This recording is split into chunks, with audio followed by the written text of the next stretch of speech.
We're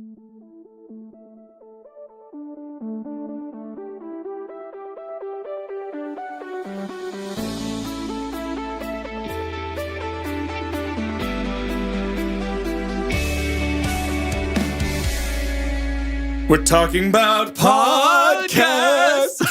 We're talking about itty bitty podcasts. Podcasts. Merry Mini Monday, Chunkies. I'm Carter. Doge. Jordan. Guys, what you streaming? Ooh, kicking it off. Kicking it off All with some streaming. Hey, I don't know what I'm streaming this week, but I know what I'm streaming tonight, the night that we record. Yeah.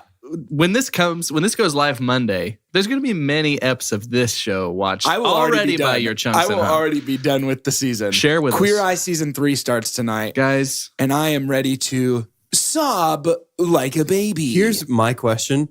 Is there a kinder group of individuals in the entire world than those 5 dudes? No. I really don't think so. And it seems so genuine. Yeah. Like, I think one of the things I was worried about, because what's funny is I grew up on, like, there was an older version of this because I would watch it with my parents.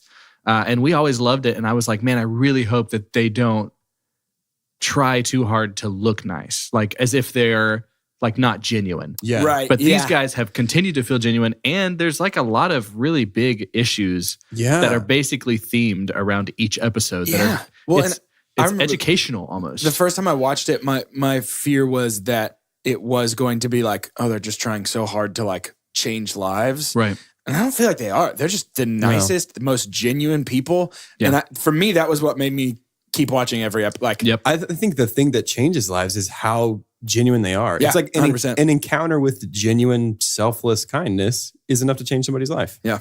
Yep. I think it's awesome. And so in terms of my streaming right now, there's a lot of, I mean, is the spring really big for shows coming back? I think so. I think spring and fall tend to be heavy with shows. Because I'm usually more of a movie person. I say usually because things are changing culturally and probably TV's a big deal in my home. I haven't been as familiar with what to expect, like when to expect big things happening. Right. Yeah. But like Game of Thrones, all this kinds of stuff. Barry season 2 is the end of this month. Man. I'm streaming season 1 as recommended by Doge. Yeah, you are. Oh my goodness. Yeah. This is recommended so good. by me, grand recommended by Jordan. Oh, Yeah, it's a I've grand grandfathered recommendation. the recommendation. It's a grand recommendation. He recommended it to me. I recommended it to you. You're recommending it to literally millions of people who are listening to our voices right now. Literally millions. At this point, it's a hand-me-down, but it's a darn good one. Yeah. It's really good. I'm streaming that right now, and I'm very, very much enjoying it. I'm about halfway through. Bill Hader is showing some. He's stretching a little bit more than I thought he could. He won an Emmy for that, right? He did, and it's year 1. Yep. Didn't he also win for directing? Or not directing, writing. He helped write it. He won 2. Yeah. He writes, directs, and stars. Yeah, he's amazing. He is so talented. I know. And it is definitely dark comedy. Totally. It is an R rating for sure. Oh, so goodness. It's not easy, anything you can just really jump into because there's some deep stuff. Yeah. Yeah, it goes a lot deeper than I thought a comedy starring Bill Hader would. Yeah. Yeah. Yeah, exactly. You know? But man is multifaceted, multi-talented apparently. Very, very good. Dude Very, rules. very good. We are brain deep in our second watch through of Game of Thrones to get prepped for the final season. So that's pretty More much like brand deep. brand deep. Hey now. Ooh. Layers. Dreams are made of. Ooh, Game of Thrones about there. to say that. But yeah, we're getting prepped for that final season on April 14th. 5 C's. Something really cool. I think the 3 of us would say maybe our top theater experience is Alamo Drafthouse. Oh my Easy. goodness, yeah. Shout out to Alamo Drafthouse. Guys, they have a thing during spring break, where all teachers could go for free. No way. That's awesome. And that included professors. So I got to go. Son? Took a long lunch, saw Alita, Battle Angel. How is it? Guys, it's great. Really? I enjoyed it really, so really much. Interesting. I really did. It's like how when I saw Pacific Rim. Okay. Yeah. It was those feelings. Yeah. So it's like, and there's a little bit of a cliffhanger, so we're expecting more from this, and it's making enough money that I think they're going to keep going forward. But Interesting. but yeah, speaking of making money, Box Office Ball, just check that out online. We won't talk too much about it here. I'm almost $1 billion ahead, but I had a really early start. I had a lot of big movies early. Yeah. Yeah. Yeah. Yeah. There's going to be some catching up that can definitely happen. I don't Like think it's over. Lego movie's not Right, and unexpected things that happen. Not doing what I really thought it was going to do. You know, like when you go over to a friend's house and he's like, let's play this game I made up, but all the rules are set up so that he wins. Thanks like, now I have a force field. Thanks for inviting us to play box office ball, Carter. This is just a catalyst year. It's a learning experience, and then y'all will be ready. This is like I'm the sensei, and it's a long 365 days of training. Perfect. And I'm Leo and Donatello and Raphael, and Doge is Michelangelo. And Mikey's Pizza. And Mikey's Pizza. Yeah. Something that's really fun about Box Office Ball is it does kind of give us a little more intimate look than we normally would at how much earnings every movie is getting that we have for these things. Like I know Replicas shut down at about $4 million. Like it's not making any more money because it's out of theaters now. And I was like, okay, so this is what to expect for a B+ list actor that's in a action type movie. Yeah. But John Wick 3 will make more money than every one of the dollars. I'm really, really hoping that Dark Phoenix is a dark horse for me. I really do. I mean, I think it's going to make... I personally am not interested at all in that movie or really any of the X-Men movies sans Logan. But yeah, a fun conversation we had before we started recording. Probably the biggest blockbuster of the year in Avengers In Game. None of us really have actors credited in that. We all went, we all went with assumptions. So there's a good still chance no promise that any of these people are going to be in this movie. that if two of the three or only one of the three get that, that's going to run away with it. Game for sure. changer. You guys both have Star Wars at the end of the year, though. Yeah. Yeah. See, I don't have Star Wars, and we have Hobbs and Shaw, and you don't. And I don't have Hobbs and Shaw or Star Wars. That's going to be a big deal. Best case scenario for you is Tom Holland is the only one credited in Endgame. Chris Pratt isn't. Samuel L. Jackson isn't. That's your best case scenario. Like you're the only one getting money. But I've also got Far From Home for him as well. Yeah, I do too. And I got Tom Hanks for the Mr. Rogers movie. I do as long as I looked more into that, and I think hunch. that's going to be great. I got Tom Hanks for Oscar Mr. season. Rogers. Yeah. I've got Ryan Reynolds for Pikachu. Pikachu could be the surprise, like hundreds of $1 million. I need Pikachu. You know what I need? What do you need? To talk about birds. The Star Wars Bowl. I thought you said to talk about birds. And I was like, I love dude, birds. talk about birds. I love birds. I've got one birthday for today, guys. And she is royalty. Nice. 49 years old today for this Oscar-nominated actress. While some of her top films were musicals, this First Lady has displayed some legitimate acting chops and over 90 credits to her name. Who are we talking about? I'm intentionally making these a little bit harder. I was listening back to some of the other Mini Mondays, and y'all are just killing it. Giving some time for the listener to maybe be shouting this at... Yeah. If you're shouting, please shout louder. Royalty. 49 years old today for this Oscar-nominated actress. While some of her top films were musicals, this First Lady has displayed some legitimate acting chops and over 90 credits to her name. I feel like it's the woman that plays Princess Buttercup in Princess Bride. But I can't remember. Robin Wright? That's wrong? Nope. Robin Wright, yeah. Okay. I get the First Lady reference. She's got to be older than 49, though. Yeah. I think so. I have no idea. I'm out. Hold on. You can have my guess. I'll give you my guess. Thank you. It's like in Smash Brothers when you're giving a stock back. I'll give you a stock. That's that selfless kindness that changes lives, like we were talking about earlier. Lives are changed right before my eyes. I don't know. Queen Latifah. Oh. I do want to She talk was about how considered I the gave first you my lady of stock rap. and then you just squandered it. I said, I don't know. And then you're like, wait a second. And then you didn't know? Yeah, I jumped right First off the Lady map. of Hip Hop. Queen Okay. Latifah. Oscar nominated for Chicago. Right. Chicago and Hairspray were some of her bigger credits. But she's in a ton of Best stuff. picture winning Chicago. Right? Big time. I know her mostly as the female mammoth from Ice Age. What is up with you and Ice Age, man? You're You a big gotta Ice stop Age knowing fan. Ice Age stuff. Chelsea's family's big Ice I'm a Age fans big too. Ice Age head, guys. I love Huge ice head. Oh, gosh. 64 years young for this actor and family to the podcast. There is more than a good chance that he'll take it pretty hard when he discovers that while his acting career has been truly iconic, he's been dead this whole time. The final hint. 64 really twisted me. 64 years young for this actor. Family and to the family to the podcast. There is more than a good chance that he'll take it pretty hard when he discovers that. Yeah, I mean, it's Bruce Willis. It's Bruce Willis. Yeah. How is he family to the podcast? Willis. That's your last name, my isn't it? Wow, guys. Yeah, nice to know me. I was like, this is going to be the best part of this. Hold on, I was looking for a Fast and Furious Gotta go connection. edit your name in my phone. I thought it was Wallace this whole time. Oh, yes. Carter Wallace. Wow, why does that change me so much? My personality changes. What if that's your first name, just hyphenated? Carter Wallace Willis. Carter Wallace Willis. And yet, so far, turning 72 tomorrow. Bruce's birthday's tomorrow, too. This actress has been snubbed now 7 times by the Academy. She'll be okay, though. Some of her most memorable work has been centered and concentrated around cruelty. Glenn Close. Glenn, close. And yet, so far, it's And very good. yet, so very good. far. 7 times she lost out Goodness gracious. this year again. Again. She's never won?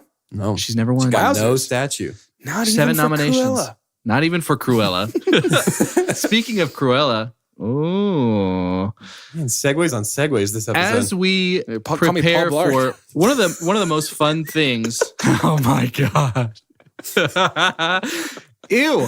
One of the most fun things about diving into a series about Disney classic movies, Yeah. which there's tons of them. I had so much fun just researching in general everything that's about to happen because it's Yeah. a culture. Like there's just Oh my gosh, yeah. I'm there's so way more excited. trivia about Aladdin for tomorrow than there is about Run the Top. Right? Like Shocking no there's one. pages on pages of trivia. And Disney, as any good franchise, does villains really well. True. And so something that we've collaborated on and that will be live on the website today for the Disney Dozen is something we're going to call the Disney Villenn Diagram. Okay, and it's a 3-circled, is that what you would say? Sure. Yeah. 3-circled Venn diagram. It's just my nerdiness in terms of like taking a break from writing a dissertation to only do more research, but research that's a little more fun Like to me. fun research. You know, Fun some research. some Yeah. fun research. And so shout out Research. when you see that Venn diagram, that Villenn diagram, it's a hidden Mickey. The whole thing. That's why I chose 3. It's all a hidden Mickey. It's Kingdom Hearts. all We'll get more. a hidden We'll get more Mickey. bonuses. We're not going to dive too much into it. We're just going to use this as just a little 2 or 3 minutes per these episodes that come out to kind of say, where do we think villains fall on that? And I was talking to Jordan and Doge about this, and we've got 3 different categories that we have good villains falling into. Those are broad, brutal, and brilliant. Okay? So broad, and a lot of this was for alliteration, so we want to explain it a You little bit. gotta alliterate. How would you explain broad, Jordan? So something with Disney villains that tends to differentiate the 2 different types here are, you know, some of them are more personal. Think like spoilers, I guess, but think like a Clayton from Tarzan. His vendetta is essentially against Tarzan and his world alone. Yep. Yeah. And then you've got let's say like a Jafar, since we're going to talk about it tomorrow. Somebody who's got his sights set a little more universal, a little more global, a little more world domination type thing. I would call that a more broad villain versus a highly personal and specific villain. Yep. Yeah. So that's sort of the big differentiation is this a personal vendetta? Is this a small scale villainy? Or is this a I want to take over the world type situation? So that's what the broad category And then we go into brutal, which how would you describe that, Dosh? Yeah, we would describe brutal as the willingness to embrace lethal force. Yeah. I think a great example of that would be somebody like Shere Khan, Yeah. who is quite willing to eat Mowgli and his friends. Yes. Much like a Versus- tiger would be. Versus to character. versus somebody like what's his name? King John from Prince John, yeah. Prince John from Robin Hood. Also a tiger? No, he's a lion. Lion. He's a lion because he's King Richard's brother. Right.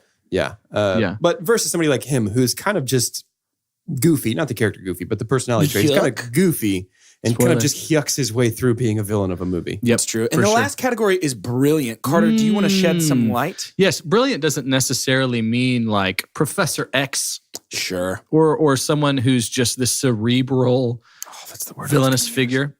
Brilliant really just means someone who they may not be the smartest person in the world, but they're very likely the smartest in the room often. And so this would be someone who's manipulative, conniving. There's a lot that fall into that. Specifically, a brilliant one that I think of is Scar. A lot of his evilness comes from just the power to persuade. Yeah. And just have others, so many others. When he's surrounded by idiots. He's surrounded by idiots. And so someone who recognizes and can take control of their intelligence. If you get all three of those, we're guessing maybe they're more of a threat to most people in the world. Sure. Yeah. I think a perfect example of that, since we're not covering this movie, would be Maleficent. Yeah. She's brutal, she's brilliant, and she wants to dominate. And so she is sort of the quintessential all three together as this horrifying villainous figure. Yep. There's another person that I would say fits into that I don't want to talk about because we're going to get to this person in one of the movies we're talking about. Right. One of my all-time favorite Disney villains. Awesome. So we'll be excited to come back, reference that Villenn diagram, and we would love to hear your feedback on that too once that goes live. Do you think someone shouldn't be placed where they are? Do you think we should add some? We'll be adding some later in our Two Chunks Lives. But to end this, I really want to talk quickly. Well, first I'll mention what's coming out this weekend is Us. And as with horror movie trailers, I feel like a lot of the horror genre, and y'all can tell me otherwise, doesn't usually give too much away. Because sometimes with horror genre, the reveal of the ultimate bad that is the thing. Thing, and it's not going to be in the trailer. You're selling people on the vibe of the movie in a horror trailer. Exactly. But and so I know where you're going, because in true Jordan Peele fashion, that's one of the first things that we get a glimpse at in these trailers. Yep. So I'm pretty excited, because if he's revealing what our fear is at the beginning, where's this movie going to go? Exactly. And so it's the art of the trailer and manufacturing that is sometimes underestimated or underappreciated until you're burned by one. And so Jordan had brought something up recently about basically like, and I guess if we want to name this bit, we can call it red light, green light. But how would you say you get burned by a trailer? To you, like, is it when it gives too much? Is there anything else besides that just makes it like unattractive to you?